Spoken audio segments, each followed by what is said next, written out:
I'm Sasha Stefanovic from Purdue men's basketball, and you're watching Brags in the Stands.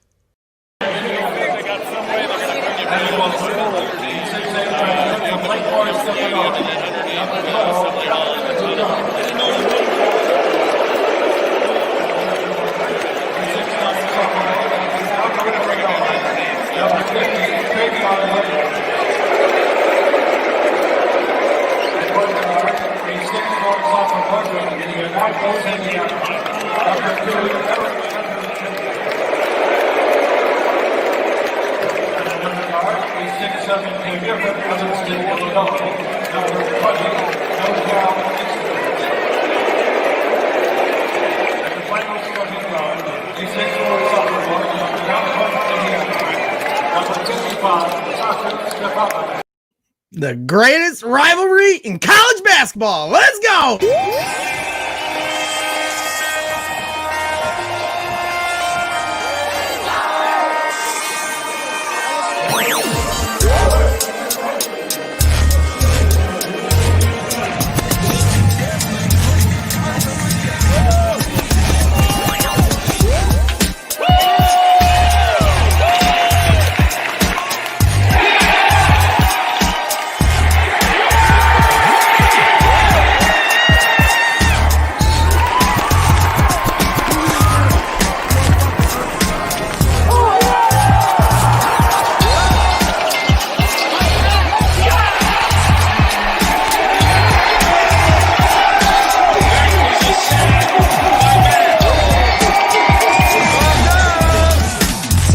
The Bears, they started this new tradition last year where they celebrate their wins the correct way. Bottle and Sylvie, ESPN 1000, don't miss it.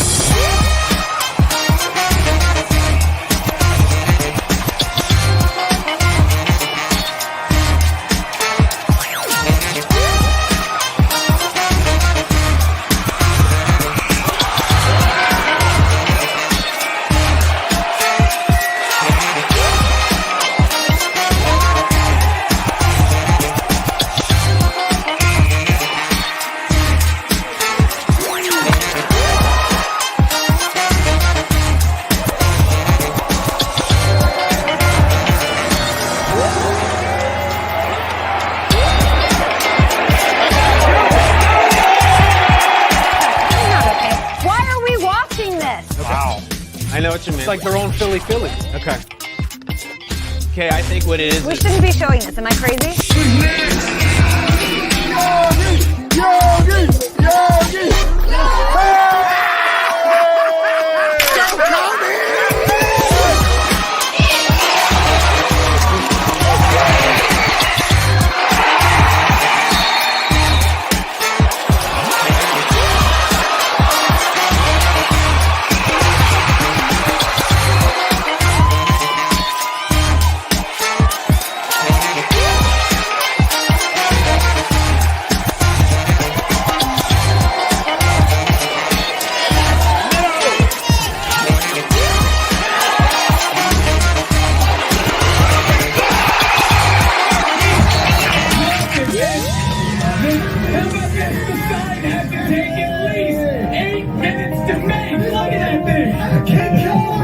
What a great sign that is. What have I told you? 17 minutes of rain would wash away 108 years of drought.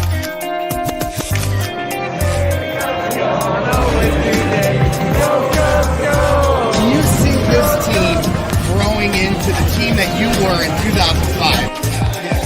Great claps, everybody.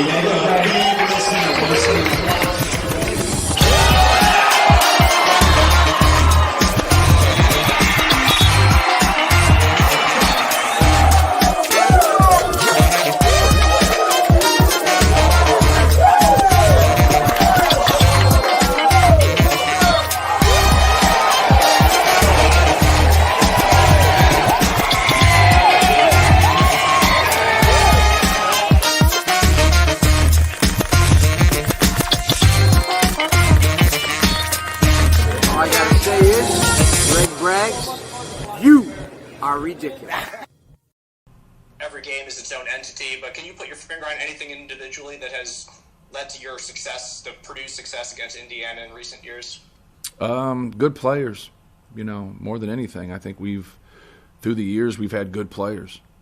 And whenever we've won the Big Ten championship or got second, we've gotten second a handful of times. You go back and look at our guys, I think collectively, we've played well together. And but I don't think there's one aspect, rebounding or three-point shooting or like that's, each game's, like you said, is its own entity. And, you just try to prepare and do your best. We've probably got a couple breaks in a couple of those close games. And that's what you have to have sometimes in close games. But no, I think through the years we've had pretty good players at Purdue. And I think anytime you win or have success, I think that's the first place to look.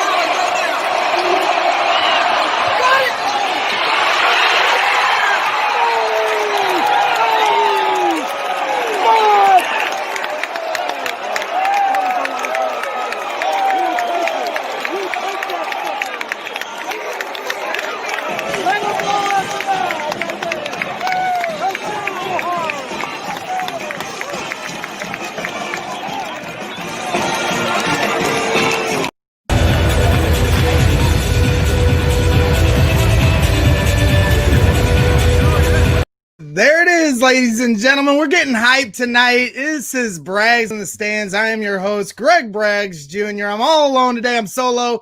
Jake's taking the night off. He'll be back Friday night for our Bears recap and everything going on there. But tonight, we're having rivalry night because tomorrow's a big night for Purdue and IU. They renew the rivalry on the hardwood at Assembly Hall. So I've got some special guests coming up here tonight, and we're going to kick it off with somebody real special here to start off for all you Purdue fans. And I'm going to give him his proper intro right here. 6.4 to play. Eric Hunter Jr. will be the inbounder. Travion Williams is positioned right in front of the rim. Stefanovich is in the right corner. Mason Gillis at the top of the key. Brandon Newman in the left corner. I'm surprised they're leaving an undersized player to guard Travion. Hunter to inbound. Setting a couple of screens of the Boilermakers. Into Travion. He'll catch and shoot. He made it! He made it! He made it! 4 seconds on the clock. They're not trying to let us get open. We're trying to get open. And then Trey just kind of popped loose. Whenever we always joke about him having a great floater. And Eric and I was talking after the game. Whenever I saw him kind of hop into it and let it go, I knew it was good. There he is. Right on cue. Nothing but nylon for Travion. State down 1. Henry end to end. Off the front. The guy gets around. There it is in all its glory. The big win for There we are. Purdue Boilermakers. And there he is, the man, the myth, the legend, Bobby Riddell, also a.k.a. Bobby Buckets. I've been doing a lot of my research for you, Bobby, before you came on today. And I know, because I've just started to kind of get into this whole Purdue lore here in the last few years. And I learned so much about kind of your history coming up through West Lafayette in high school. And what has it been like for you to be able to, call games here, taking over for Larry Clisby, a legend of Purdue? What's it been like here in your first year as the color analyst for the Purdue men's basketball team? Yeah, it's been special, following a legend like the Cliz. It's been a lot of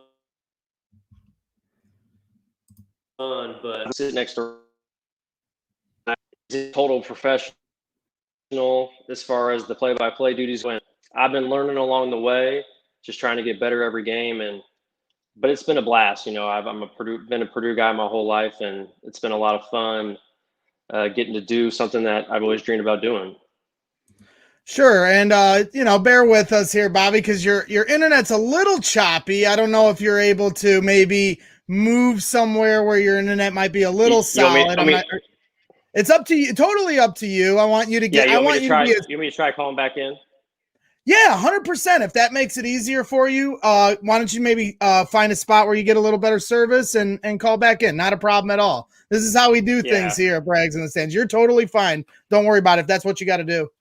Yeah, let me slide to another spot and see if it's a little better. Thanks. No problem. Okay, that's Bobby Riddell. Bobby Riddell, you know, the old singer back in the day. I keep saying Bobby Riddell, you know, from color analyst for the Purdue men's basketball team, also a former basketball, you know, former point guard for Purdue. You know, they called him Bobby Buckets back in the day. So we're going to pick his brain because, you know, he's got a lot of history with Purdue, and now, you know, he's back working for the Purdue Boilermakers, and I want to hear his insight in this game because, you know, the Big Ten is a brutal scene. The last couple years has been, you know, just a dogfight for every team in the Big Ten, and Purdue and IU are kind of right in neck and neck. Last couple years, you know, IU and Purdue seem to be fighting for that last tournament spot. So this is a big game tomorrow at Assembly Hall. We got some IU fans, my guy GSH Jeff in the chat. He's trying to make jokes, and that's okay. We're gonna see what happens tomorrow because, you know, Purdue's on a little bit of a winning streak on your crew right now, Jeff. So I don't know how much, you know, crap talk you can talk right now. Thank you very much. So we're gonna get our guy Bobby Buckets back on here just in a moment, you know, letting him get his internet, you know, situated because I want everybody to be able to hear him loud and clear. You know, I was sharing some video here earlier, you know, of some fun vantage points we've had, you know, at games, going to Purdue games here these last few years. And, you know, I can't wait to be able to get back to the stands. Being able to go to Assembly Hall earlier the last couple of years, truly, even as, you know, I grew up rooting for IU, full disclosure, but I've changed titles for my guy Sasha. And I'll tell you what, Assembly Hall is everything it lived up to be. You know, just going in there, you can feel the presence. It's just an amazing atmosphere and one of the most unique stadiums I think I've ever been to. So we're gonna have a lot of fun tonight talking IU Purdue with our guy Bobby Riddell, and there he is back. All right, I'm back. How's that? No problem at all. This is how we do things. It's live, and we gotta just roll with the punches. So, you know, that's what I really wanted to get into is, you know, you talked a little bit there about what it's been like so far as the color analyst, and you know, I shared that little clip there from Purdue Sports. Do you like that? Yeah, I actually have another one because I feel like that's a really cool moment for you. You know, you're just starting out. It's your first half year, and you know, teams don't have too many of these. You know, these are the kind of games you talk about years down the road. So I want to share the radio call that they also shared on Purdue Sports and get your reaction to that. It's Purdue's ball with 6.4 to play. Hunter to inbound. Setting a couple of screens of the Boilermakers into Travion. He'll catch and shoot. He made it! He made it! He made it! 4 seconds on the clock. Michigan State racing to the other end. 3 seconds. Here's a shot at the buzzer. No good! No good! Purdue wins! Purdue wins! What a win for the Boilers! Travion Williams. Bucket. There it is. Up there, Bobby. And I noticed your little line at the end, bucket. Is that going to be a little punchline we get here for the big moments? Because I like that call a lot. Yeah, I mean, it was just honestly, it was the first thing that came to my head. I was, you know, frantic up there, just so excited with the win. Sure. Definitely didn't want to step on Rob's toes as far as Rob Blackman, our play-by-play guy. You know, does an incredible job. Just crazily, but instead I was like, keep it together, let Rob do his thing. And then, yeah, when I had my moment, I went with the bucket call. But yeah, I don't know if it'll be obviously, hopefully I get put in that situation a lot with Purdue winning awesome last second victories. And well, they always seem to be in close games. You know, it's never a dull moment for Purdue. I'm learning that here in these last few years. And yeah, you know, I found it stuck out to me watching the other clip that we showed where you guys, you know, are sitting in a studio watching the game on TV, you know, and I wasn't sure whether or not you were going to travel for the road games or not. I know, you know, baseball, they didn't as well. So what has that been like? You know, it's your first year, so it's not as much of an adjustment from what you've been used to, but you obviously do the home games. What is it like, you know, the home games in the stadium? What has it been like doing these road games inside a studio like that? Yeah, it's definitely different. And yeah, it feels like we haven't had a home game since for like months on end now, with Purdue getting ready to have their 4th road game in a row. But we were able to go to Illinois. We went to Illinois, and we will actually be in Assembly Hall tomorrow. Okay, so cool. Pretty pumped about being there for that. But And then we went down to Indianapolis for the Crossroads Classic. But yeah, all the other road games, we've been in the little studio on Purdue's campus, and it's definitely different. It's not as good as being obviously in the arena. You can't quite, feel the energy. I know there's no fans, but you can, at least when you're there, you can feel the energy of the benches, and you can see some of the peripheral action, like what the coaches are doing. Absolutely. You're hearing more than ever, I even picked up on the broadcast at home. You're kind of learning, what Painter likes and doesn't like. When you're at the stadium, you hear it loud and clear. It's not that hard. He wants you to move. He yells it 900 times a game, but that is an interesting element. Obviously, I want to go back to not being able to hear myself think when I'm at a game, but that's what's interesting. I next year will be really interesting because I'm sure, when the crowd's going crazy, hopefully there's crowds. Like if the crowd's going crazy, like how that dynamic will be compared to obviously this year when you just got the benches getting rowdy. Sure. It'll be electric. You're getting your feet wet here. And I do like the bucket call. You'll have to save it, your buckets. So, I think it fits perfectly. And I like that it came naturally. So, I do want to ask before we get into, the current Boilers, you did play for this team. You had some pretty cool moments. As I said, I was learning a lot about your history here, doing my homework, making sure I cross all my T's and dot my I's. And when you look back on your career as a player, graduate assistant, and now you're a color analyst, how much of an impact has this program and this school made on you to make you the person that you are today? Oh, so much. I mean, Purdue means everything to me. It was a school that I grew up in Lafayette, Indiana, which is right across the street, essentially, from West Lafayette, Indiana, and, went to all the basketball games growing up with my dad and was a huge fan, saw Coach Painter that's like my youngest memories is when Coach Painter played through like the Glenn Robinson years and Brian Cardinal and so on and so forth. And it was always a dream to don the black and gold. And so when I got the opportunity to make the team as a walk-on, it was definitely a dream come true for me. And I was fortunate enough throughout my time that I was able to even get, some appearances on the court, and that was even cooler. But yeah, I learned a lot. My first season, I just missed the legend Gene Cady. My first season was Coach Painter's first season as head coach. That was exactly what I was about to get into, because I found that interesting because I wanted to make sure you did play for him. So then I went back and looked at his years and I'm like, oh, no kidding. They started out at the exact same time. And I do find that interesting because now Matt Painter is growing to be one of the greatest college basketball coaches in history. He's going to that trajectory. In my opinion, he's definitely one of the best in the game right now. So, what has it been like for you to watch his maturation process from his first year? You're a walk-on, the trials and tribulations, and now all the way to this where he's, built this, program that has all these big, recruits coming in. You're getting out of state top 50 recruits, winning Big Ten championships, and, a fan base that's expectations are at its highest level.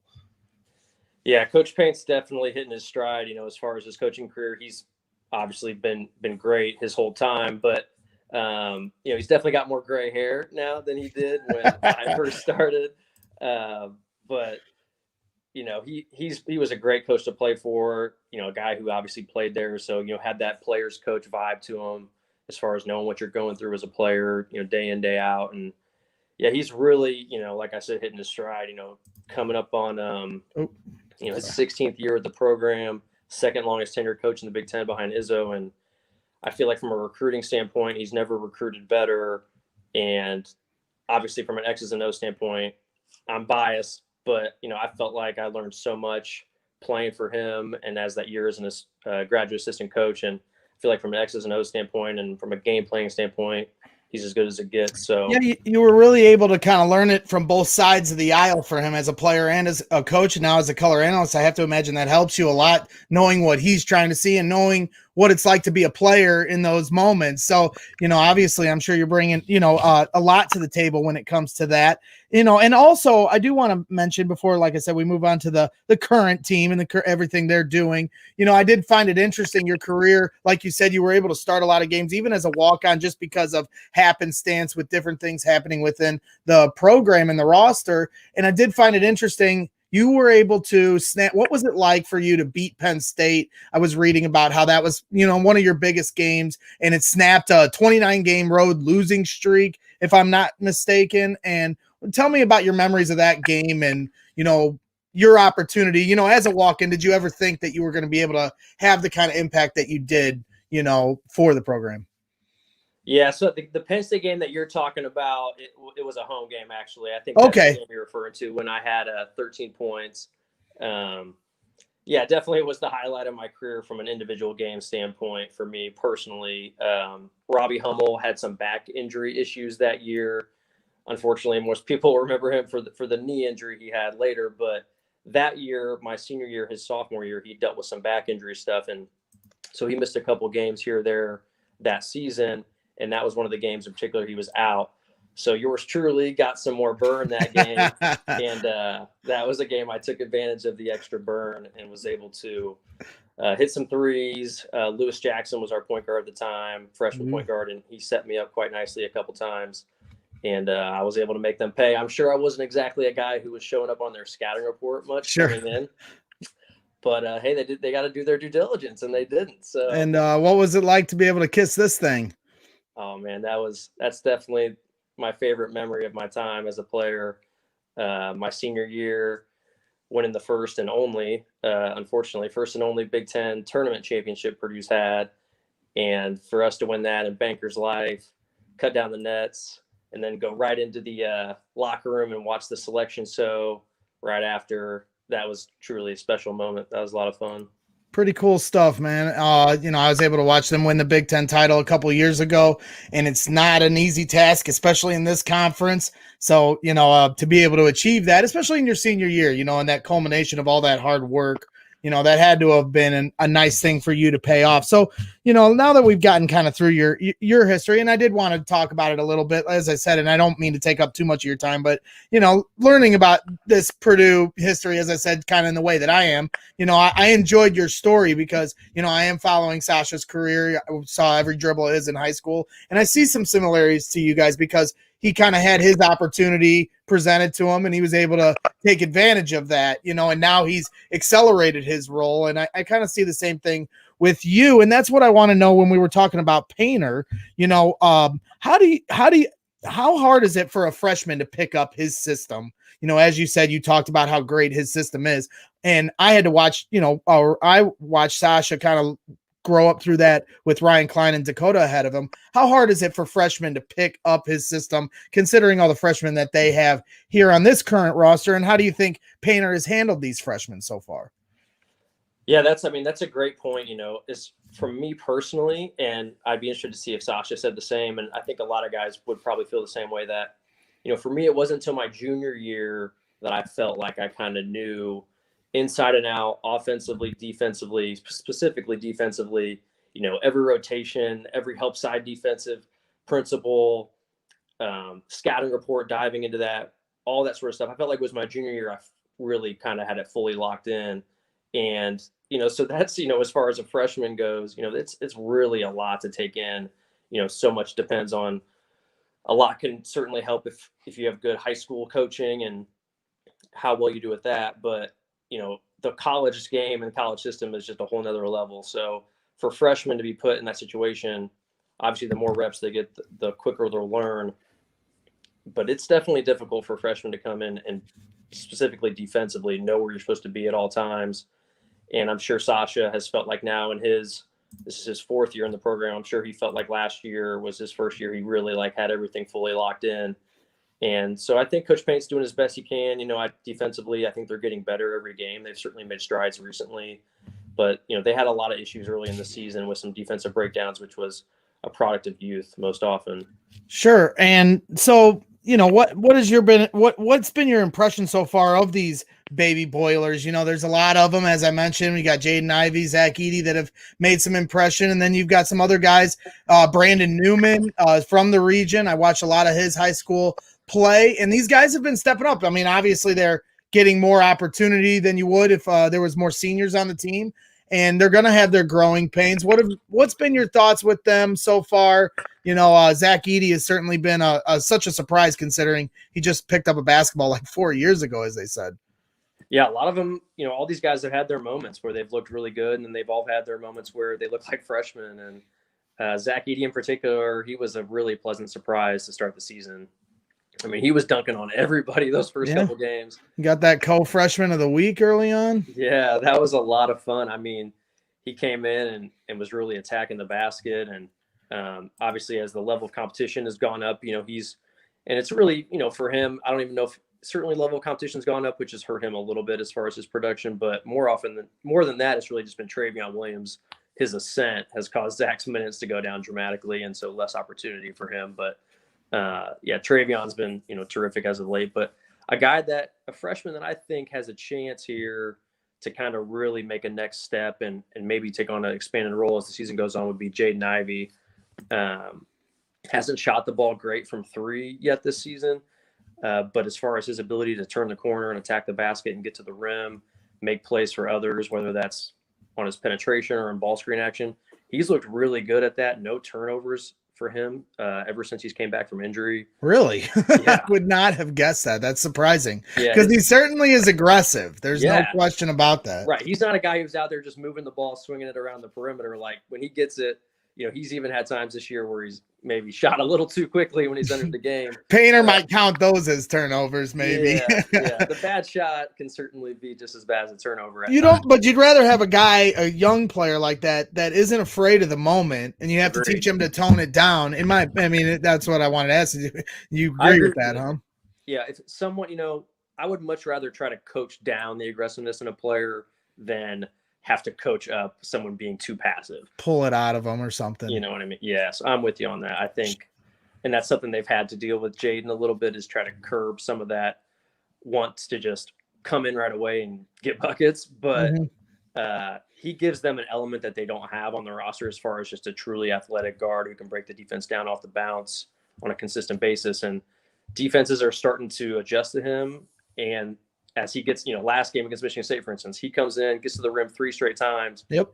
You see they start to adjust.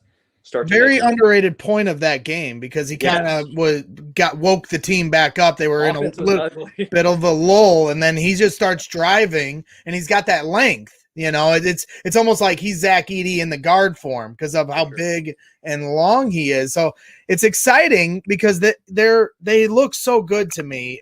These guys have so much potential, all of them. We haven't even seen that much out of the kid from Pennsylvania who's eluding me. Ethan Morton. And he's obviously got a ton of talent. Everyone his resume coming out of Pennsylvania. So that would be my question to you, because I do feel like this team does have good cohesiveness, but they are in the toughest conference in college basketball.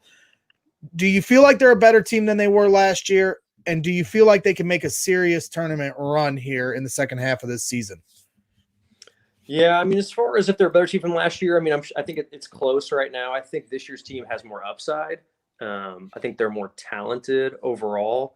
Last year's team, had a little bit more experience, which certainly helped them, was a little bit better defensively early on. But I think this team has got more offensive upside. So they're close.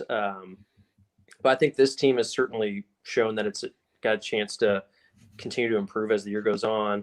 But yeah, the Big Ten, night in, night out, it's crazy in this conference. And they've really been tested with a lot of road games against a lot of good teams early on. And it would be really nice for these guys to be able to settle into Mackey. They're more familiar. They're more comfortable there. They're more familiar with the shooting backgrounds. They've kind of scuffled a little bit from outside the last handful of road games. And so I think getting back in the friendly confines, as Wrigley Field reference there would. That's right. As you can see, I got the Jake Arrieta. Okay, there you go, Cub fan. That's what Cub fan, bud, man. That's what I'm a Cub fan here. Obviously, can't wait to get back in the bleachers to the friendly confines, but the not so friendly confines is Assembly Hall, and that's where our boys are headed here to face off against, of course, the vaunted. Indiana Hoosiers. They're not going to have the fans taunting them as they normally used to be a fan of. I know. And I'd never been to Assembly Hall as a fan. I went to a few road games, one in Northwestern. But yes, full disclosure, I grew up a Hoosier fan. And, the day Sasha signed, I was like, I'm done. I took the candy canes and chucked them out the window because they were their whole group, Sasha, and they had other kids on the team, Andrew Kennelly, Dom Tomich, were all good friends of mine. I watched all these kids grow up. Spike was a Boiler for a hot second. Spike. Yeah, I went to high school with Spike and his brother, and so I've always, followed these kids. And then, to see these guys, they were even more funny in high school. So for Sasha to be able to go to Purdue, and it's right down the road, of course, I'm going to support him 1,000%. And I couldn't be one of those fans that tries to root for both, because they're going to always intertwine. And last year, it seemed like had they had a tournament, they were kind of fighting for that last tournament spot for the Big Ten. And it seems like this year is going to be that same case. So going into tomorrow in the big rivalry matchup between Indiana, what is your expectations? What are your feelings right now going into it? Yeah, I mean, one of these classic rivalry games, I think this one in particular, more than some, is going to be, it feels like a really 50-50 toss-up game to me. Mm-hmm. Both these teams are very evenly matched. Both of their best players are interior players that have similar skill sets as far as they're both pretty much they score pretty much only in the interior. They don't really have inside-outside games. They're both interior players, and they're the focal points for each team offensively. I expect both teams to probably double those guys when they catch the rock and make some of the perimeter players beat them from outside. But in Assembly Hall, it's going to be different with no fans. I mean, that place is crazy rocking when they got that place full. Those fans, like a lot of places what I played at, like a lot of the student sections were great, but what made IU so special from a fan standpoint, similar to Purdue, is that not only the students get after you, but all the fans get after you. Even the 9-year-old sitting for real are getting after you.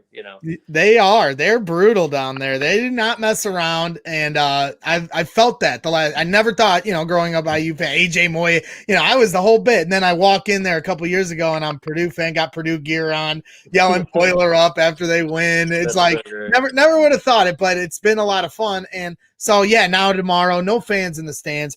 How do you think Trace Jackson Davis, to me, the most fun thing to watch with Purdue this year is to watch how teams adjust to Travion and Zach Edey. Sure. Painter kind of interchanges them both out. They both bring different things to the table, and they're both, so unique in their skill set. And I felt like Trace Jackson Davis had a little trouble with Travion last year. Sure. How do you think that he's going to fare this year now that he also has to deal with Zach Edey? Yeah, I mean, Trace Jackson Davis is a terrific player in his own right, but from a defensive standpoint, as far as guarding other post players, he's not the biggest guy per se. He's not a Kofi Coburn down there from a size standpoint. So both Travion and Zach are going to have, the size advantage on him from a muscular and height standpoint. So that's going to be difficult for him. They may use Race Thompson. He's another big guy for IU. He's similar size to Trace Jackson Davis. So, Travion and Zach Edey are going to have the advantage there from a size standpoint as well. So I'll be really interested. I doubt IU is going to guard those guys one-on-one. But that's what, Purdue did against Michigan State. They tried to post those guys up in the middle of the lane as much as they could in some of their set play action, because when you post up in the middle of the lane, it's much more difficult to double team. And so I think Purdue will probably try to do a lot of that as well to get those guys isolated in one-on-one coverage as much as they can, because when they catch it on the block on one side or the other, IU's probably going to double a lot, and that's going to hopefully put guys like Sasha Stefanovic open. If they don't rotate to Sasha, bad idea. Knockdown, as we used to yell. Every time he'd be in high school pulling up, as soon as he crossed half court, we'd be yelling, knockdown. He'd be like, come on, I got to set my offense up. We're like, just shoot it. Always in doubt, just let it fly. Exactly right. So that is the final thing I did want to talk to you about. And the thing that has me screaming at my TV every game is, why in the world do Travion and Zach Edey get no calls? And it's not even no calls. They get no calls on one end, and then they get called for everything on the other end. Right. And I know I'm extremely biased because I want Purdue to win every game. But tell me that, am I seeing things, or is this something that's showing up on tape when you're going back and watching this stuff? Yeah, I mean, every fan, is biased. So we're always going to remember no, the ones not that go me. against us, probably more than the ones that go for us, certainly. So I'm with you on that.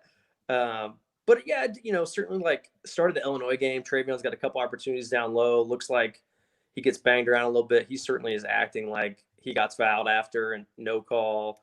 I'm sure it works both ways, but yeah, Zach Edey in particular, he definitely gets that Shaq treatment as far as he's just so big. Guys can just like pound on him and lean on him, and he doesn't really get the whistle, which is truly unfair, but sometimes it just is what it is. But are you noticing an elevation of Painter going at the refs? Because I feel like, in the last couple of years, I'd watch him and I'd be like, get after the refs. And I feel like he's one of those coaches that doesn't like to use the ref as an excuse. But I don't know that for certain. You could correct me if I'm wrong on that. But it also feels like he has elevated his angst towards her. It's hard to tell with the mask on. Yeah. So you got to like listen. Can't read the language as much with the mask on, which I'm sure the coaches prefer that. But it feels like he's going a little harder after them when it comes to Edey and Travion, because they push. I know I'm biased, but man, before the ball even comes to them, they're hanging on them. If the ball comes in, they're pushing them out of their spot. I see the shady stuff going on. I freak out, Well, I think one of the moments in particular you're referring to was they kind of went to commercial break, and you could tell Coach Paint was jawing at the official on the sideline, and he was jawing at the official who was right there next to Travion, who couldn't even get the post entry pass because he was just getting leaned in on and pushed on so heavily. But yeah, as far as Coach Painter and how he goes with officials, me personally, I think it's like the perfect amount. As far as like, you got a guy like Izzo, great coach, but like I feel like he's just on the officials the entire game, and it gets a little bit like, okay, let it give it a rest. Like not every call is a bad call for you. Whereas I feel like Coach, if he feels like it's really egregious against his team, he'll let the officials know. But outside of that, he might yell something at him here or there, but he's not like undressing them. Like I feel like Izzo's just undressing these officials all game, and it gets a little tiresome. It's the full court press attack for him. Painter, I just watching him the last couple of years, I've been so impressed by him. He's just one of the he's got that kind of high school field coach, but like but the next level of what college is. Like I just like his mentality. He's level-headed. He just has such an open mind to the way he teaches players. I'll share a funny moment with you before I let you jet. One time at the IU game last year, Greg got a little excited because Purdue won, and he gave Greg a teaching moment of, like, hey, chill out, the game won. The game is over here.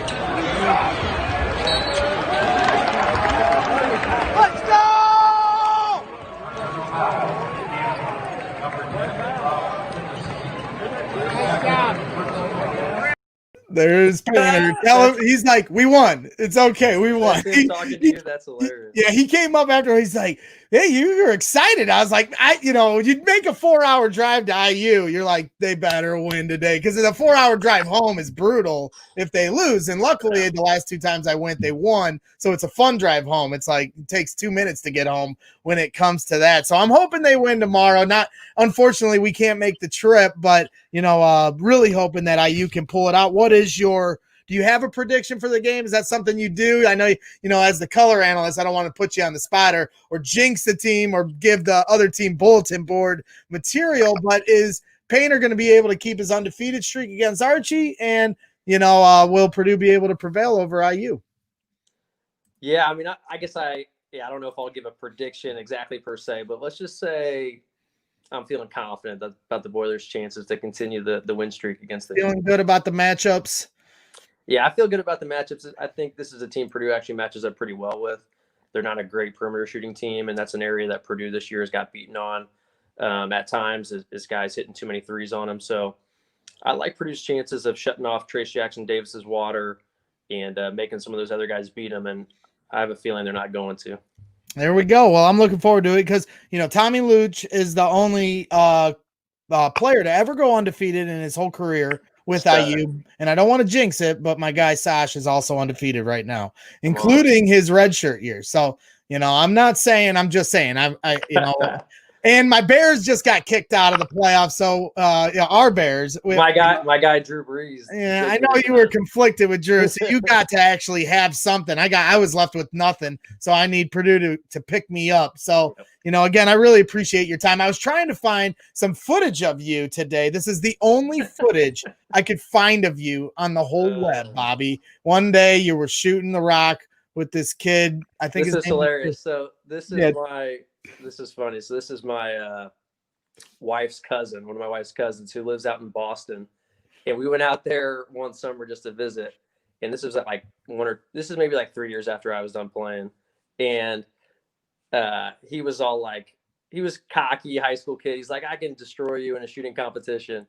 And so I was like, dude, I'm 5'0". Like, what do you think I can do? Dunk or something? I'm like, the only thing I have is shooting. And so sure enough, we went out to the court, and I think I went 19 of 20 from distance, and kind of had to show the young pup the truth about what shooters can do. Yeah, you were gunning it. You know, you almost went perfect each time. You missed one, but you were right on the money. And I was like really hopeful for this guy, and I didn't want to put him on spot, you know, but I'll show a couple of his shots here. He's older now, so I don't know if he's going to watch this, but I don't mean to put him on. That was an air ball. His dad was doing some great commentary. You can find this on YouTube.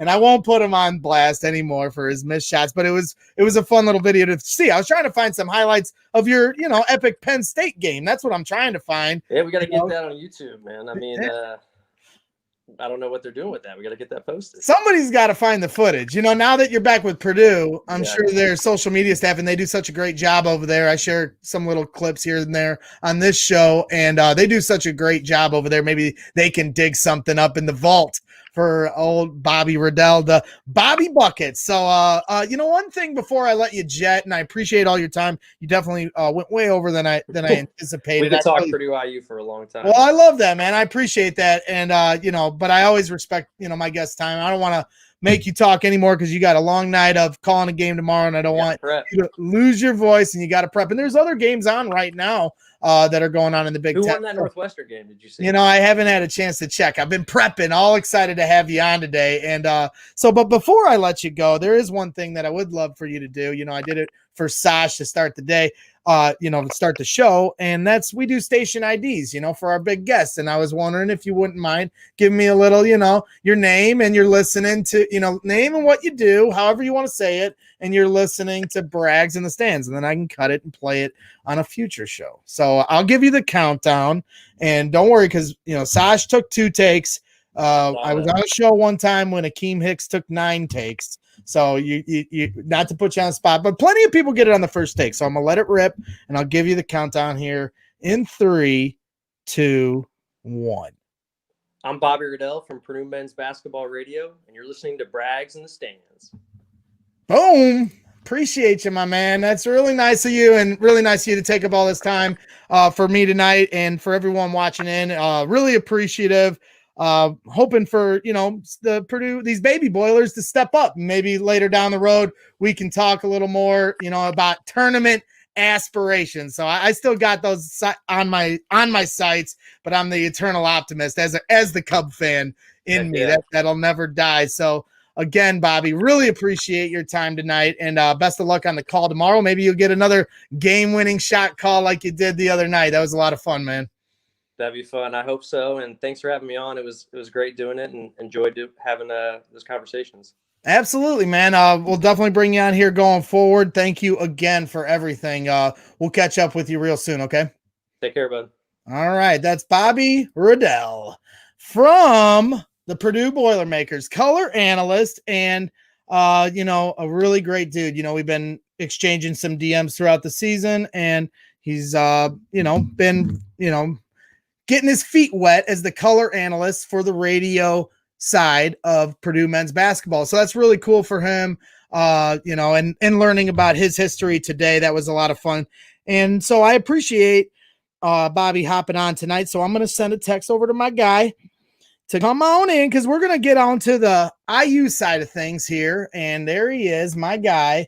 But before we do, I got to do my lines for my guy. Normally, I would have my guy Jake here giving me a little music, but that's okay. I don't need no music to do this. I can do it right on the fly, as I always do here on Brags in the Stands. So that Bobby Riddell of the Purdue Boilermakers Radio Network interview was brought to you by Fanbags Cornhole, Chicago's official supplier of professional cornhole boards and bags.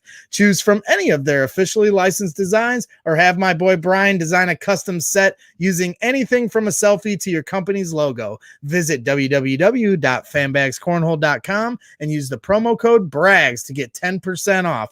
That's www.fanbagscornhole.com. Use the promo code BRAGS for 10% off.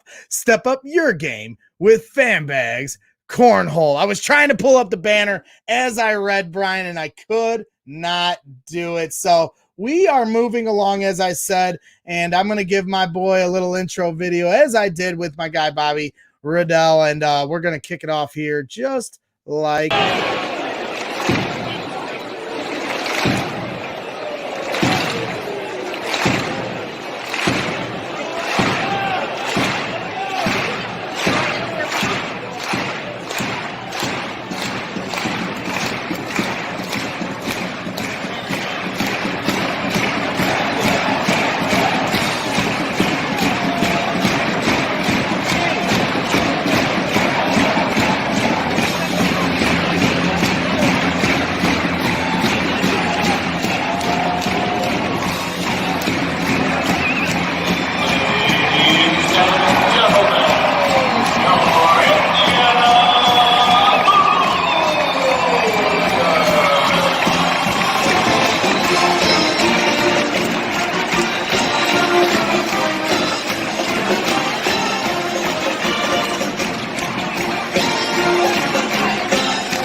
There it is, my guy. There he is, Brian Tonsoni from Assembly Call and Delphi Bracketolgy. Welcome to your Brags in the Stands debut, my man. You've been, we got to know each other through my former podcast, Shy Fans in the Stands, and now you finally get to make your video debut with good old Greg from the region. How are we doing tonight, Brian? Man, I tell you what, it's an awesome night when I get to talk to you, my friend. Despite of the Boilers, I'm honored to be here and be on your show. There's no one, Greg, that does what you do for the teams that you follow and also for people in the community. And it's just great to talk sports. So thanks for having me on. Of course. I had to bring you on. I enjoy your free spirit. I think we're kindred spirits in that way. And, one day we'll be able to share a drink at Wrigley Field here in the near future, one of these days. Sir.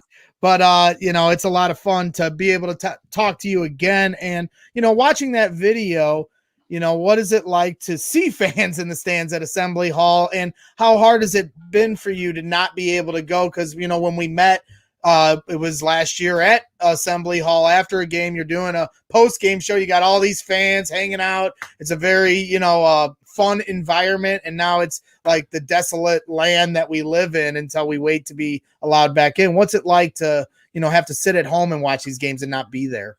Yeah, I tell you, it's really tough. The Indiana football team had a very successful year. No tailgating, no in-person watching, a program that's turning it around.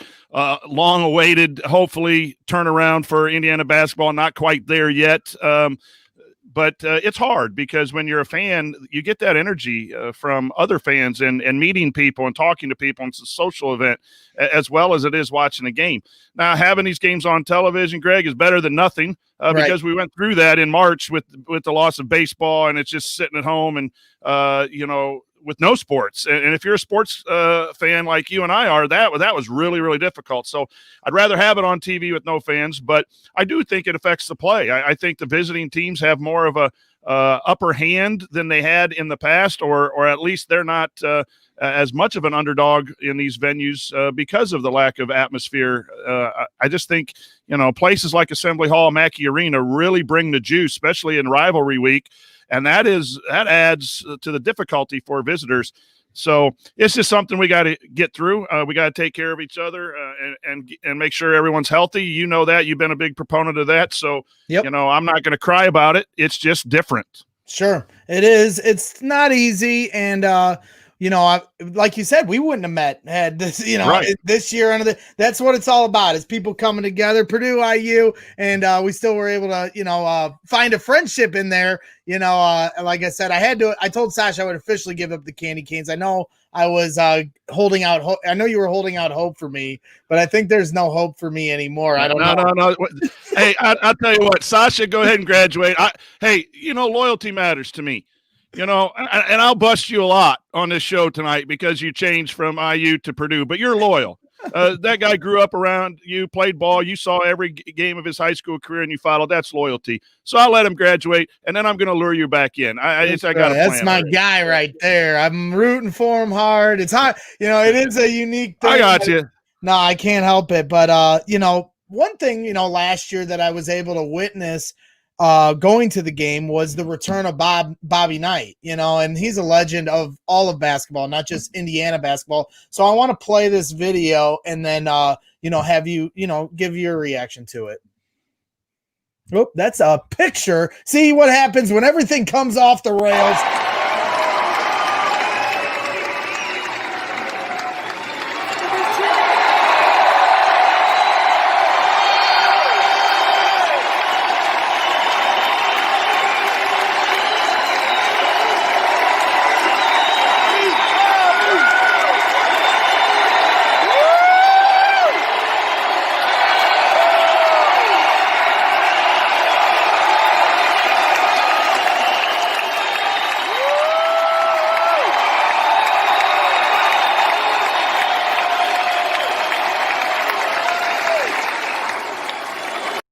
So there it is. Bobby Knight returns to Assembly Hall. A really cool moment. What was that like for you to watch and experience, and how will you remember Bobby Knight's legacy with Indiana University? Yeah, there's a couple things. As a fan growing up, obviously I grew up in the time when he was winning championships. And you remember that style of basketball, solid defense, motion offense. He had some issues down the stretch, and it was sad to see him get let go when he did. But I was down there and saw this live as well with you. That's obviously when we met at the post game show thing, and it was just great to see. I was moved to tears because that's just Indiana basketball, and for 20 years, Indiana's done a poor job of getting back to where Bobby Knight had taken the Indiana Hoosiers. That's just a fact. Good people running the show, good young men playing for Indiana, but it hadn't been the level that Bobby Knight had, and that's just a lot of struggle down in our area from fan base and expectations and everything. So it was great as a coach. Myself, I've been a varsity head coach and now an assistant head coach for a former assistant of mine. You see the relationships, all the players that were around there too, and how that bond forms between player and coach. And that happens at Purdue. That happens everywhere else. And that is just a special bond. You do a lot of work in the locker room, in the film, on the buses, in the planes, all of those things. Right. And to see that relationship rekindled on the court where, Bobby Knight deserves to be back. And I understand why he didn't come back for all those times. There's a lot of pain, but it was great healing for everyone. And it was just a great moment overall. Yeah, great moment. Everyone's always going to remember this moment, but he was more than that. I was reading a quote with him I was reading a quote to a friend of mine who's mad about the Chicago Bears. And he had a great quote about the bench and how, the bench is the greatest motivator. See bench, feel bench. It inspires you to do better. Get your ass on bench, get off, play better. It's in not so many words, but his legacy is that hard-nosed, old-school mentality, however you want to phrase it. And, as it got older, things started to go awry, obviously, which, for me as a basketball fan, I always looked up to him in that way, so it was unfortunate. So because you don't want to see a man's legacy tarnished. So for them to rekindle that and to witness that was really cool. So to go to these current Hoosiers, as you mentioned, they haven't been able to get back to that kind of, greatness. What is your thoughts on these current Hoosiers? And is this a make it or break it year for Archie Miller? He's had a lot of expectations, and I think a lot of people might have thought they might be better at this point than they are. What are your feelings on this team and Archie's situation? Yeah, it's a huge point of discussion in the fan base. It's a huge point of discussion on our show at Assembly Call. when does he need to start winning games? And the bottom line is he has won games, just not enough, and just not enough fast enough. I think that's just my summation of it.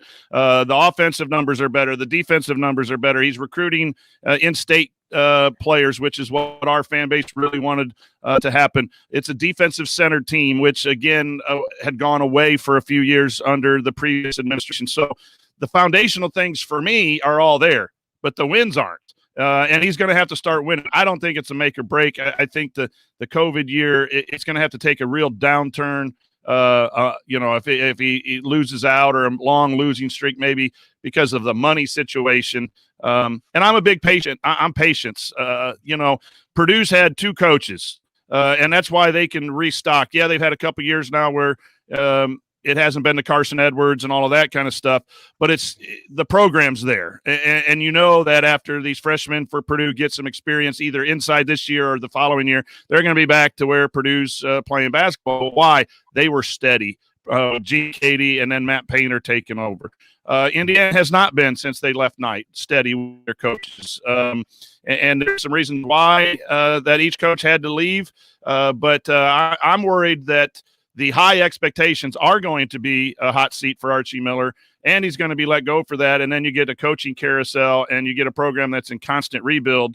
And unless you hit the lottery and get the right guy in, if Archie didn't have the fundamentals, I'd be worried. But I think the fundamentals are there.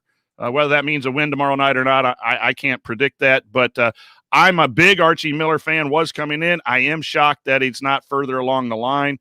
But there's some real nuanced reasons why I think that is the case. And a lot of people disagree with me, though. And, maybe the biggest number to some IU fans is this one. And that's, Archie Miller is 0-5, against Matt Painter. And, Matt is no easy challenge anymore. He's, we were just talking with Bobby Riddell, he grew through that maturation process all the way back to 2005. So it takes some coaches a long time to become that great coach that you need. What are your thoughts going into tomorrow night's game between IU and Purdue, the rivalry matchup, and will IU be able to break this streak, Archie get the streak over Matt Painter? And I know the streak is extended longer than that. Do you think that they'll be able to get off the schneid tomorrow night?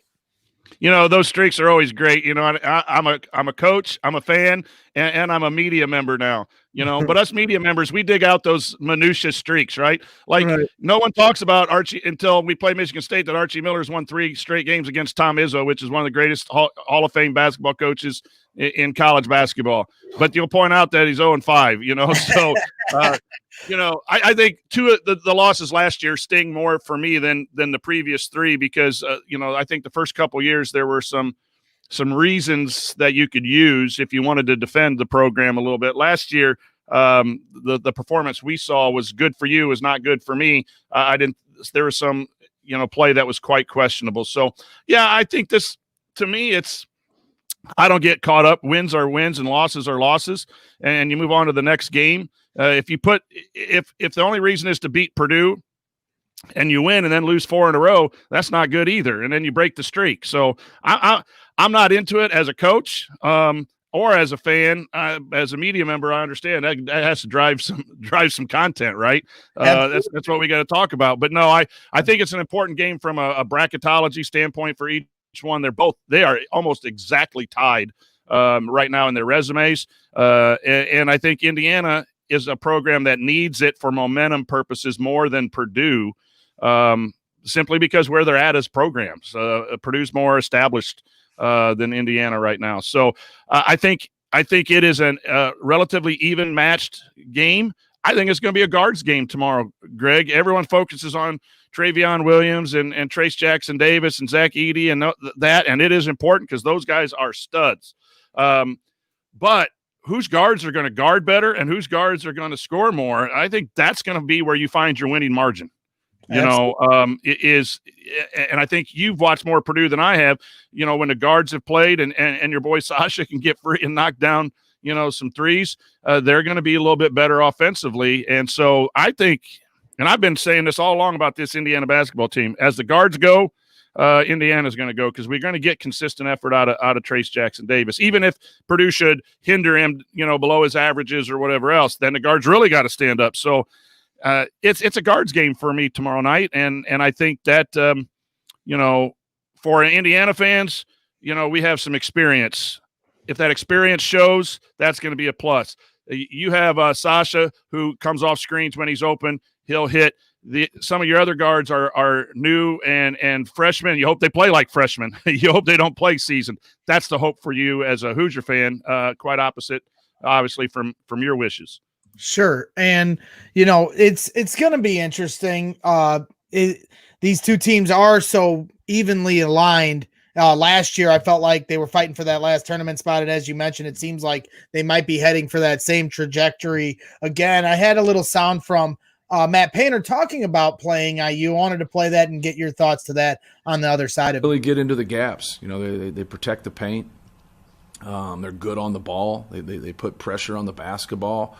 They do a good job of containing the dribble. I think their guards have really done some good things out in space of not getting beat. It's not something that happens all the time. It's hard to play one-on-one basketball out in space a lot, but their guards have done a pretty good job with that. But if they do have some struggles, they're normally right in those gaps and making it hard for you to get the ball in the paint, whether that's by a pass or driving. So you definitely have to move them. You have to move them around. You have to kind of create your space and your areas to attack, because if you don't, they're just going to clog everything up and make it difficult for you. So, but they're a good defensive team. They've done some really good things this year against some quality opponents. So there it is. What are your thoughts there from, his breakdown of what he's seeing against Indiana? First of all, I don't like Purdue. I don't. I told you, I'm from the region too. I'm going to be honest. I hope we win by 20 tomorrow. But I have mad respect for Matt Painter. I think he's a great coach. I really do. I just think he understands the game.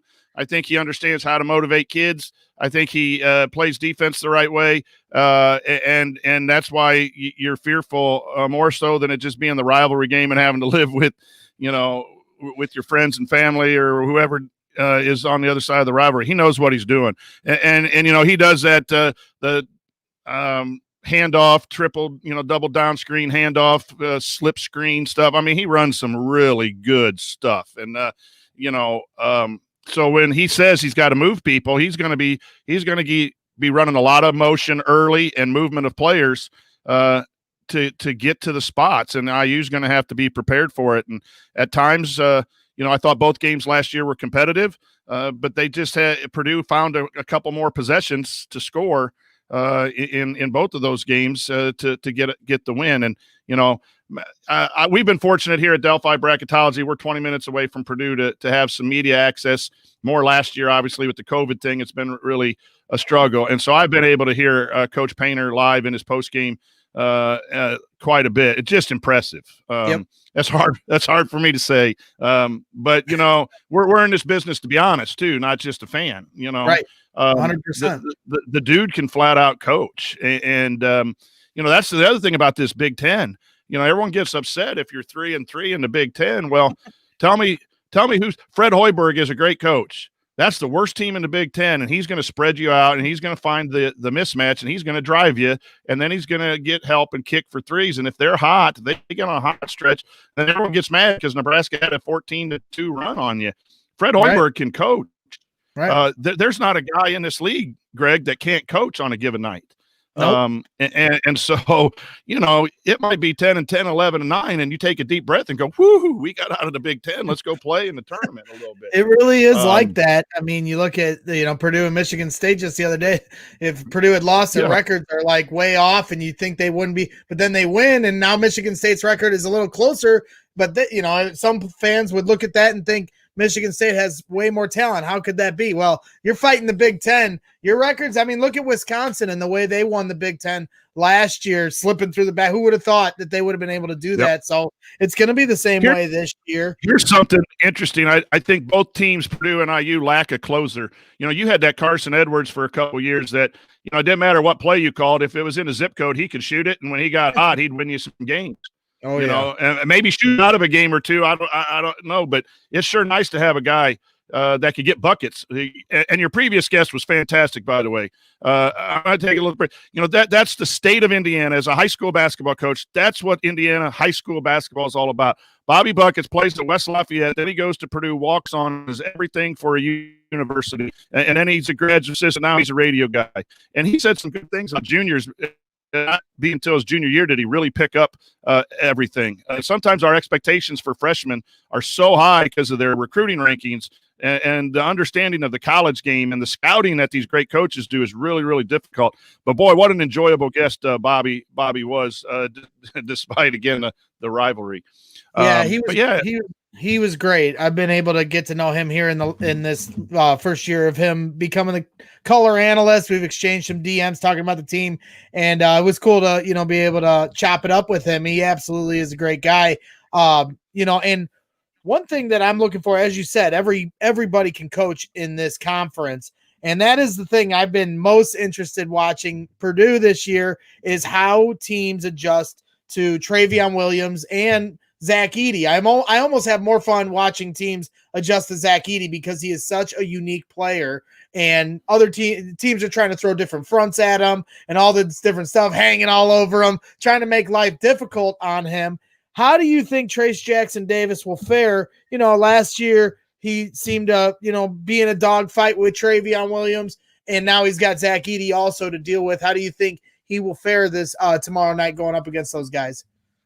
Well, there's a couple questions for me. One, I'm not sure it will be Race Thompson guarding him. Okay. And Trayce Jackson-Davis guarding whoever you run at your four, Wheeler or Gillis or whoever. I don't know who's starting right now at the four. That's one thing I might do. The other thing that's always interesting to me, like you guard a Travion Williams, you guard a Luka Garza. Do you just play them one-on-one and hope that they miss and try to push them off the block and guard the three-point shooters and not let everyone out, not let Sasha get off, not let, all of those shooters at Iowa. And so you get a guy that gets 30, 32 points, but the three-point shooters can't get runs in bunches. And the guard, like I said, if it's a guards game, do you game plan to stop the guards and then take what you can inside and trade twos as opposed to, Travion is a great passer. I mean, you come at him with the double team, and he's over the head between, if you go post to post, and he's going to hit the other post. I think he's just as good a passer as he is a scorer. So it's going to be interesting, I think, how Indiana's going to game plan. But those are a couple things that if I might not do at the beginning, I might go straight up against. The thing I worry about is Trayce Jackson-Davis getting in foul trouble. He's a really great player, and I think he's a better offensive player than defensive player. But again, that's an equal post. Do you get in foul trouble trying so hard to keep the ball from Travion, and then it hurts the offense? I might throw Race Thompson down there at a start, or at least mix those two up on Travion and Zach Edey, and play the other guy at the four to try to mix up strategies. But those are a couple thoughts. And I think it's going to be a post battle, and it'll be interesting. I think Purdue will double because they kind of want the IU guards to score because they've been more streaky, especially if Armand Franklin doesn't play.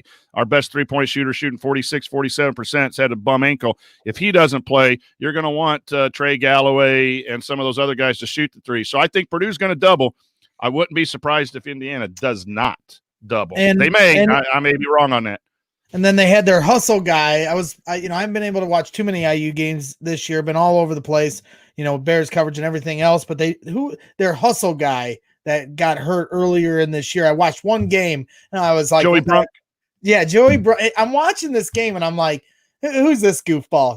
And then all of a sudden he starts making all these plays. I was like, woo, this dude can play. How big of a loss has that been for Indiana? It's been huge from a depth perception. And like tomorrow's game is a situation, you got two post players with two different kind of skill sets. One's 7'9" or whatever he is and hard to guard and got to block out. And the other one's just a really good offensive player all the way around. And Travion, you can run two or three people at him. And you could keep Trayce Jackson-Davis off him for the whole game because you would have Joey Brunk and you'd have Race Thompson. It hurts because our next post player is a 6'7" kind of hybrid, wing post player, not a true post player. So you're going to have Trayce Jackson-Davis is going to have to guard the bigs, and I think that Purdue will go at him hoping to score and then hoping to get in foul trouble. But yeah, it's a huge loss, especially positionally.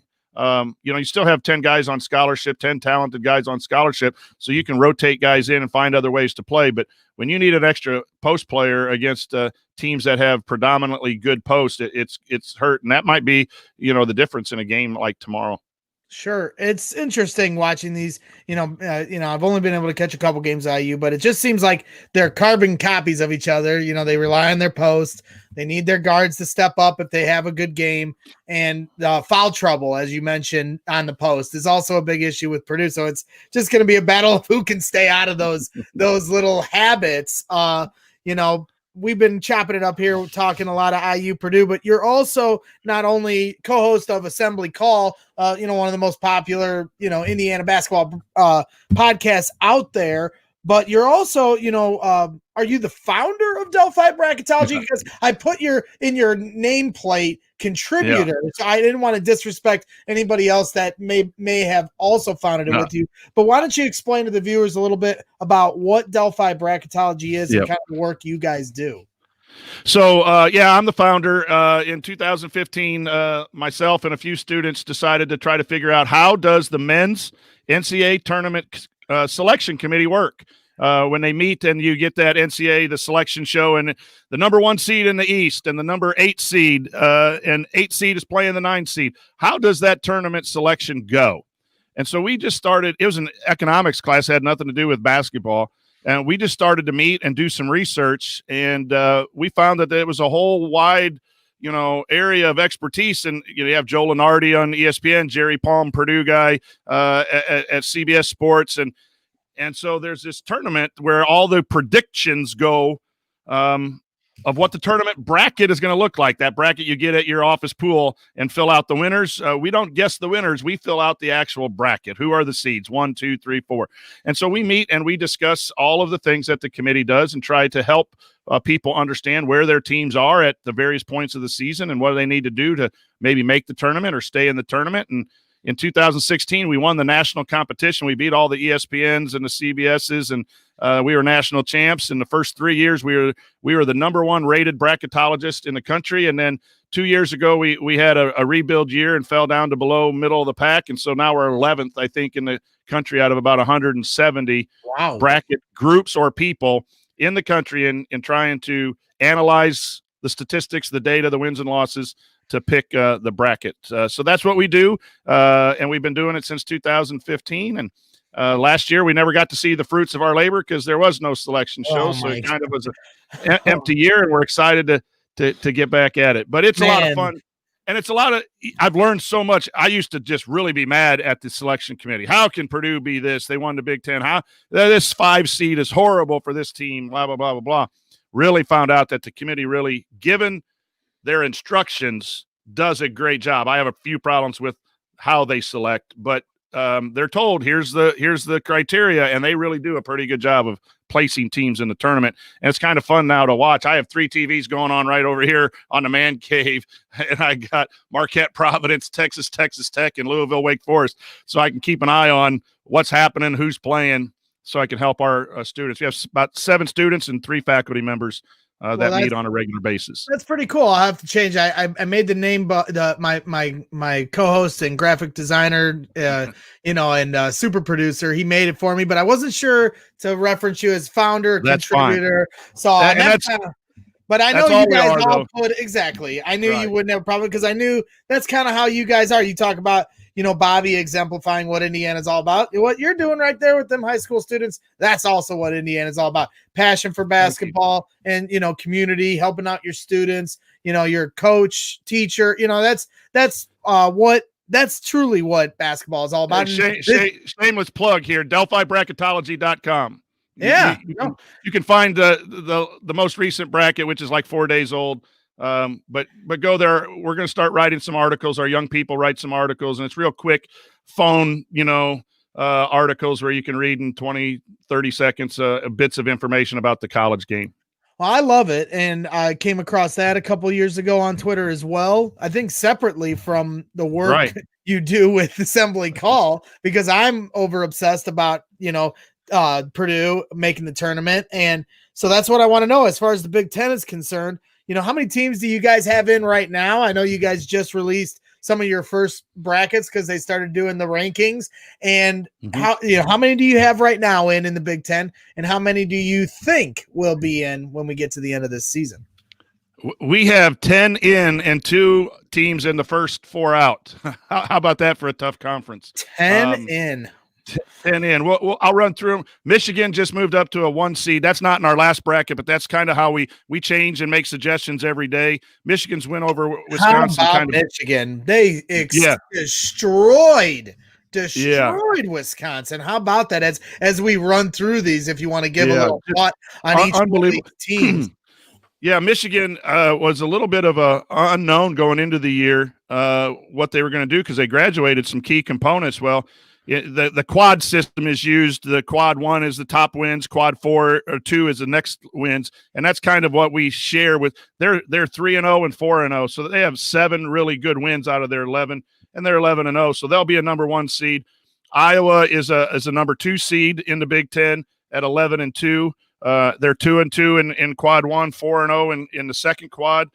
We have Illinois at 9-4, and that's the most losses in the top here. But they have some quality opponents that they've played and beat. They're the 3 seed and Wisconsin's a 4 seed. So you have one Big Ten team at every level of the first 4 protected seeds. Then you go down and we have Ohio State as a really solid 6 seed. They won tonight. We'll see if that win might boost them up a little bit. We have Minnesota as a 7 seed. That might be a little too high right now. We'll take a look at that, but all of their games have been quad 1 games. They're 3-4, and at 10-4, they have 3 wins against really good opponents, and not a lot of teams have those quality wins. So there's your 6 teams, right? 7th team is Rutgers at 8 is an 8 seed, and then you have Purdue and IU. They got some dogs on their team. The Rutgers. Yeah, but they're sliding like.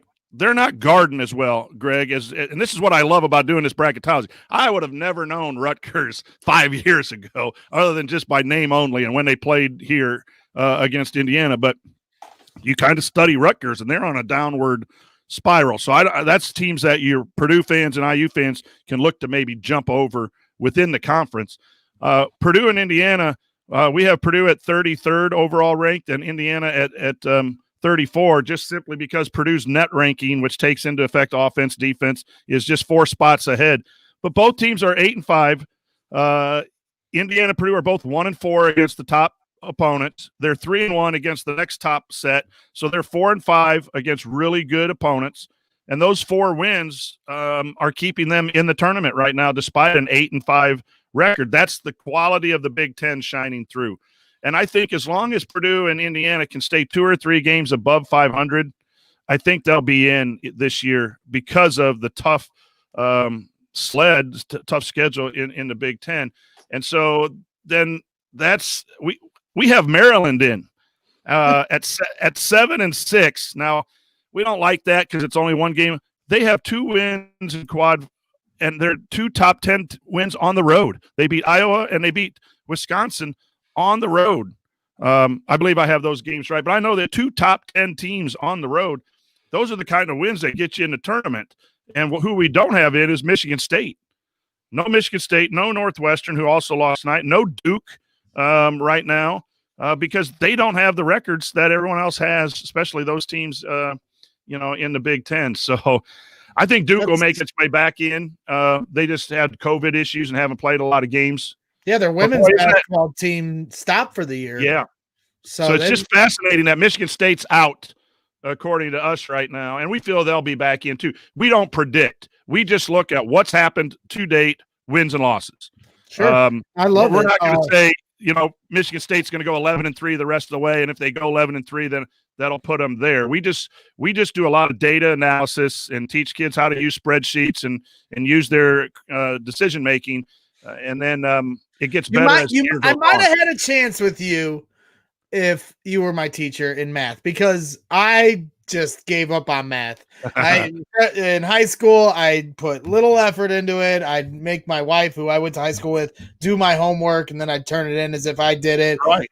Senior year, I walked into Algebra 2, and the teacher wrote all this stuff on the chalkboard, and it was the first day of class, and he was actually the basketball coach at the time. His name was Coach Johnson, and he said, if you don't know anything on this chalkboard, get out of my class right now. And I went, and I got up. There you go, baby. And walked right out, went to the library. It's like, you ain't got no hope for me, buddies. But maybe if he had taught me through a basketball lens, I might have understood better.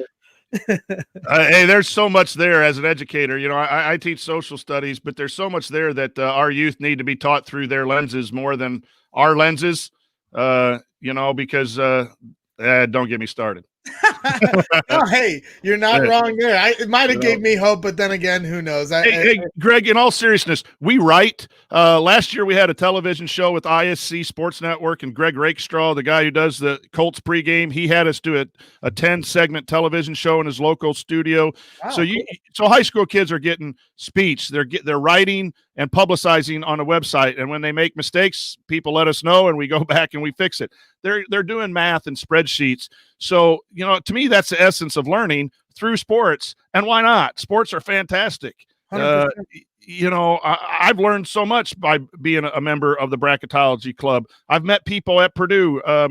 The Chris Foreman, the SID down there, is just a fantastic dude.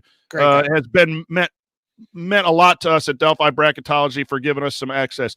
There's so much that in education that you can do through sports or through other activities that people are interested in. But it's been a good ride, the Bracketology thing. No, I love it. I love it. It's more than a cool little project. You guys got something there.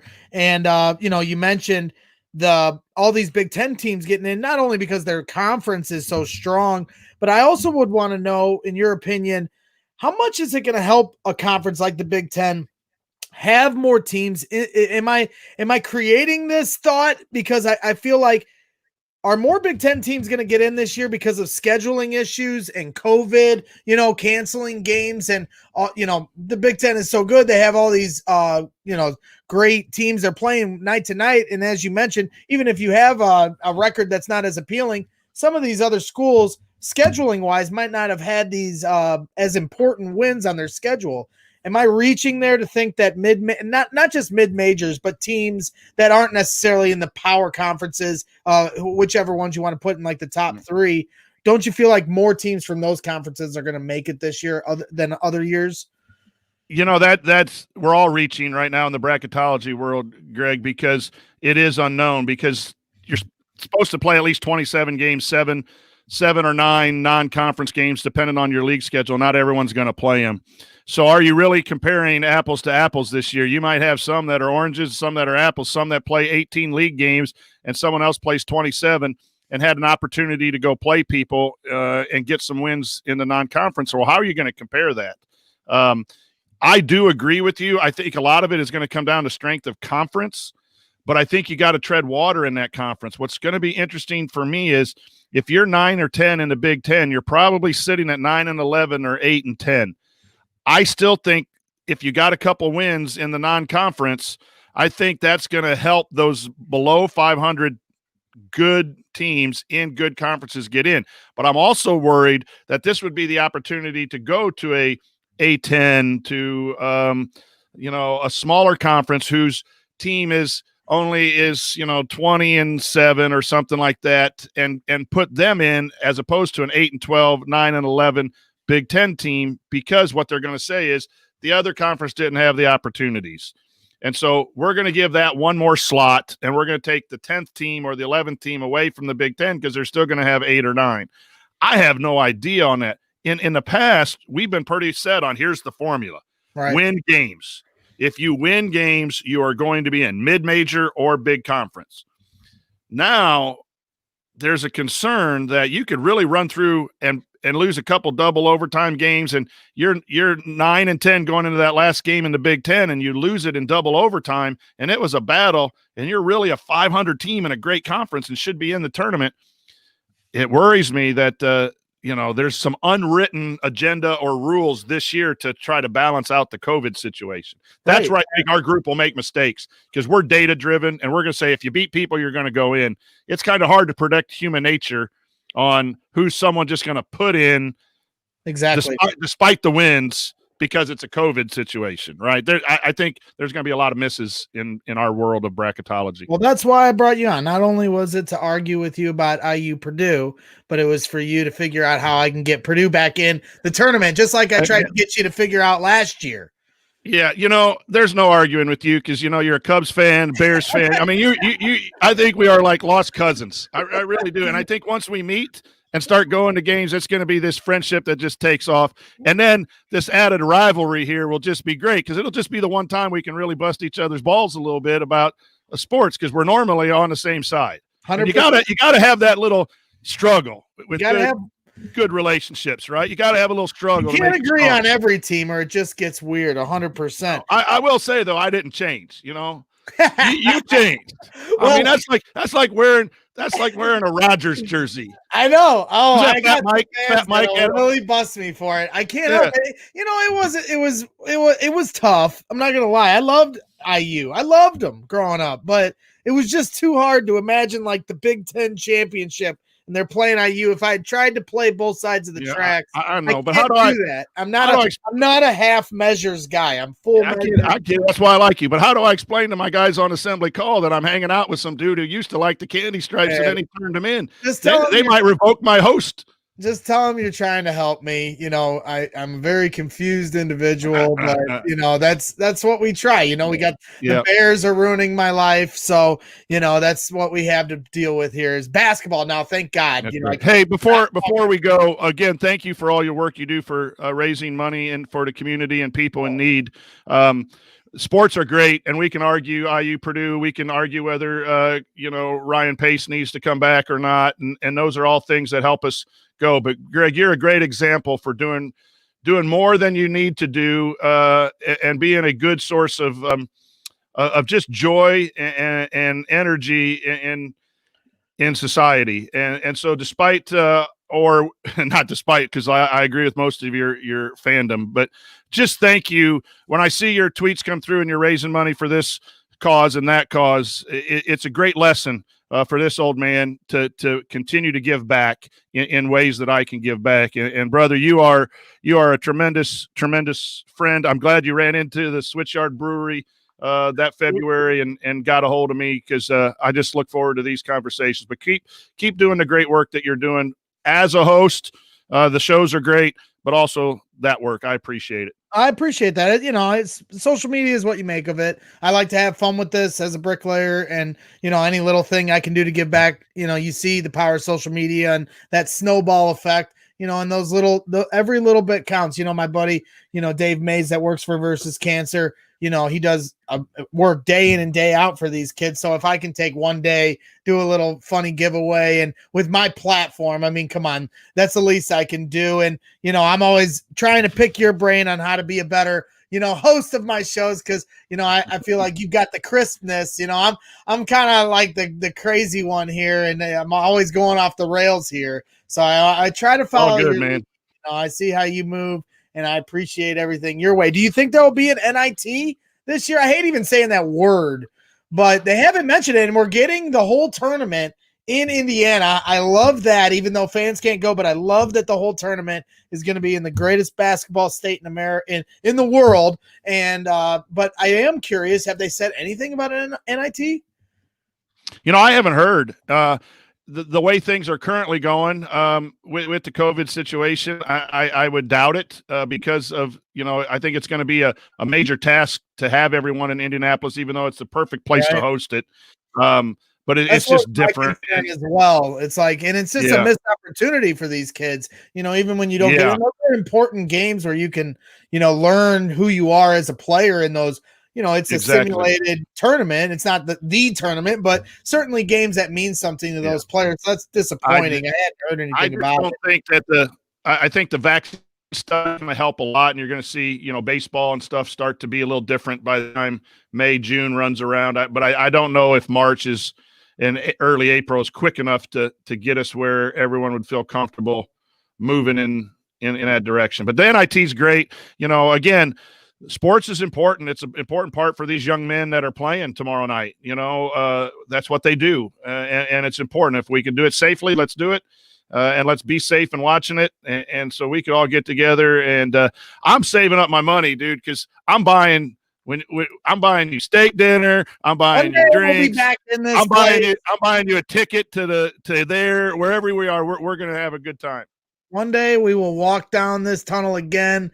It's such an amazing stadium. Last couple of years of my first 2 times going, and just all the different celebrities. I got to meet Mark Cuban last year. You got there's Mellencamp's seat. You got the banners, and I just love the auditorium seating. I've never seen that in a stadium before. The architecture, all the different little nooks and crannies. I enjoyed it thoroughly going. So I look forward to the day we can go again for sure. It's good you got those JV celebrities out of the way, so you got to meet the real one at the switch yard afterwards. Exactly right. Exactly right. Now, Brian, I don't know if I want to ask you tonight to do your station ID. You've been a little choppy, a little bit of choppiness on your internet. You want to just wait till the next time we bring you on so we get you nice and clear? Yeah, that'd be fine. All right. I wanted to do your station ID. I got Bobby's earlier, but I want you nice and crisp. You were there for a second a little bit ago, but it's been a little choppy on your end. No big deal. I mean, we can see your sweet, shining, smiling face, but yeah, no, you're good, my man. And I'm definitely going to bring you on more and pick your brain. I want you to come on as much as you can this year. Every time I start to get nervous about the bracket, I'm going to call you on so you can, alleviate my, fears. I got to get Purdue in, especially if there's no NIT. So I appreciate everything you do on your end, and appreciate all your support here at Brags in the Stands. And thank you for your coming on your debut on Brags in the Stands, man. How does it feel? It's awesome, man. I'm not going to be able to sleep.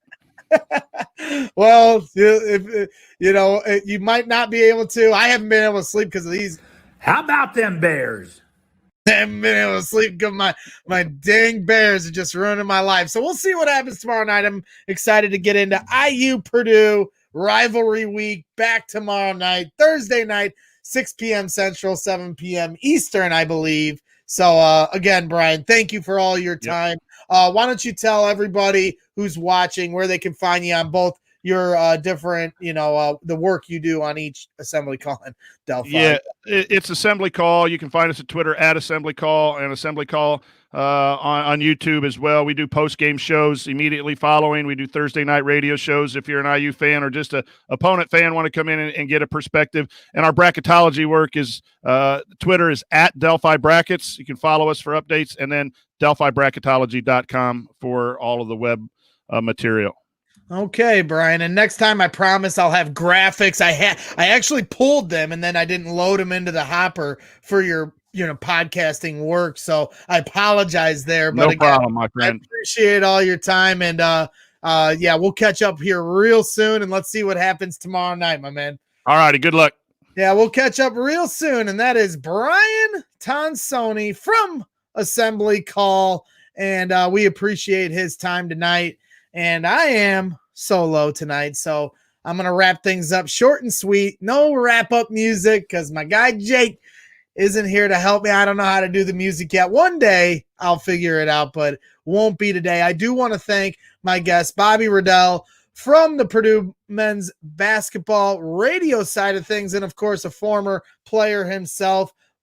Fantastic interview earlier here tonight. For those of you Purdue fans that didn't get a chance to watch it, go back as soon as this is over and check it out. A lot of fun with Bobby, Bobby Buckets, as they call him. And I think we might have found his new call, so he called Buckets, on the final call of the game versus Michigan State. And it was I thought it was a perfect call for him, considering his nickname. I'll share it one more time for you here, before we jet on out.